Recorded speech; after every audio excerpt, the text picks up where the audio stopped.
Hello, welcome to SoGoodReviews.com, the YouTube edition.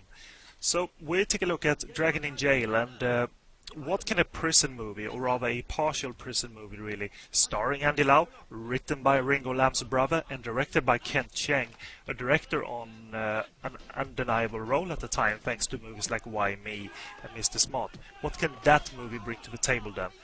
As it turns out, it can bring a whole lot of layers. Problem is though, those layers are cliches stacked on top of each other in an overlong package deal of wasted opportunities. So even if you disregard the flat, cheap look of Dragon in Jail, a fact writer Nam Jin and Kent Cheng can't escape is the lack of heart provided for this all too familiar material. The movie really seems to want to hurry through the prison scenario in a way that feels like Kent Cheng is ticking off the drama beats checklist, and that isn't pretty filmmaking.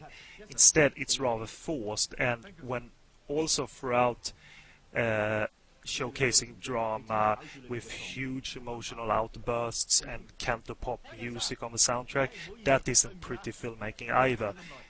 There is a core here, an emotional core worthy of a viewer affection, talking of friendship and brotherhood on an epic scale in terms of the time covered in the movie. But epic is an enemy for director Cheng when he doesn't want to spend much time on any beat initially. So we're supposed to be treated like ragdolls in a tornado and endure 100 minutes of it? That's ineffective backwards thinking. He settles down somewhat as he follows Andy Lau's Henry trying on a straight path and getting thrown off it by triad heavy Charlie Ma, William Ho, whose buddy Henry killed. Here's a character, Henry that is, that indeed seems right about the fact that no good will come his way.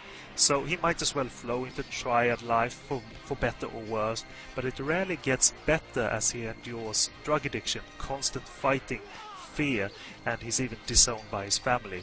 So who says being free is not akin to jail? All affecting notions on paper, but flat portrayals of all these facets that then dips heavily into the standard triad genre content with all its loyalty and brotherhood. Obligatory to portray rather than effectively doing so is the feeling one gets from Kent Cheng's direction. He does gain a little momentum towards the emotional end, and a brutal action sequence directed by Blackie Ko is effective, but it's indeed not enough felt passionate strength in the pile next to the mentioned cliches. The former pile is dangerously low, the other high as a mountain.